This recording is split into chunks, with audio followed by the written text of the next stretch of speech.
Hey, what's up? Today I'm going to be showing you Final Fantasy V for the iPad. First, a short history lesson. As you might have guessed, Final Fantasy V is the fifth game in the classic RPG series and was released in 1992 for the Super Famicom in Japan. It wasn't until 1998 that we got the game in North America, when it was released for PS1 as part of the Final Fantasy Anthology collection. This particular version is most closely based on the 2006 Game Boy Advance remake, which added some extra content and gave the game's English translation a much-needed overhaul. So what's so special about FF5? In many ways, it's just like any other old-school Final Fantasy game. There's a world map, random encounters, a group of 4 unlikely heroes, airships, chocobos, the works. But the one mechanic that definitely sets Final Fantasy V apart is the job system. In most Final Fantasy games, your characters are locked into pretty specific roles, but in 5 you get deep control over your character's abilities. Throughout the game, you unlock character classes called jobs. All the Final Fantasy staples are here: White Mage, Black Mage, Warrior, Monk, but there's also some pretty eclectic choices like Time Mage, Chemist, and Cannoneer. As your characters level up, they gain new abilities and learn new skills related to their job class. The real fun comes in mixing and matching abilities from different jobs. For example, the Ranger's Rapid Fire ability allows your character to attack 4 times in succession, while the Monk's bare-handed attack generally hits twice. If you assign the Monk with Rapid Fire, those values multiply. You can essentially have a character that attacks 8 times in a row.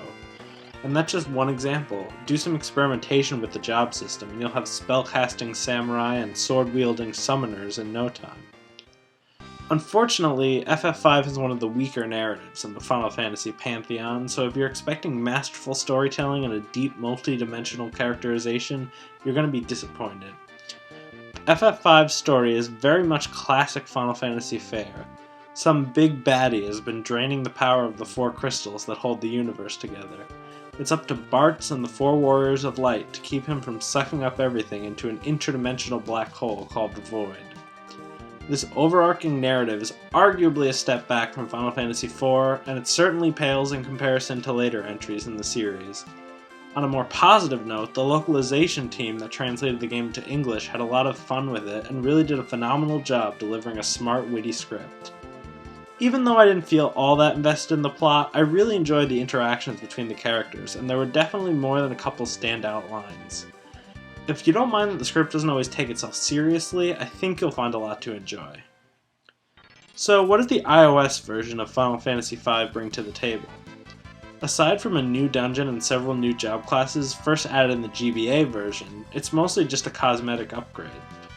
I was wondering what approach Square Enix would take with 5 since they elected to port the Nintendo DS versions of Final Fantasy 3 and 4 to iOS. The DS games featured overhauled 3D graphics, which looked great aside from some admittedly blocky texture work. Since there was no DS version of Final Fantasy V to draw upon, Square Enix chose to keep the game in 2D, but upgrade the visual style to match their original smartphone game Final Fantasy Dimensions. Overall, the visual upgrade was probably necessary for the game to hold up on the high-resolution iPad screen, but the execution isn't perfect. While the new look is generally sharp and colorful, the game looks noticeably upscaled on the iPad's Retina display. In addition, many of the sprites look a bit too smooth and could probably benefit from a little more shading. These are mostly minor gripes, with a pretty solid visual overhaul that should satisfy fans and newcomers alike. 2 more new features added to the iOS version of the game are touch controls and Game Center achievements. The touch controls work well most of the time. Old school RPGs, a very menu-based genre, tends to translate better into touch controls than a more action-oriented games. The only place where the controls can occasionally frustrate is moving around the map with the virtual joystick. Although not ideal, it's certainly satisfactory, and the touch-based menus in battle more than make up for it. Now, if the only void you're concerned with is the one FF5 will make in your wallet, you might be discouraged to hear the game costs $15.99. Admittedly a pretty hefty asking price for an iOS game.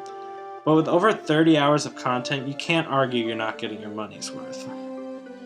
Overall, I'd heartily recommend FF5 for iOS. It's an old-school Final Fantasy with a level of character customization usually reserved for entries in the Tactics spin-off series. The game's got a great sense of humor, it looks good, and plays very smoothly on iOS. If you're okay with dropping $16 and 30 hours into the void, I think you'll find Final Fantasy V a very rewarding experience. So go to the App Store and check it out.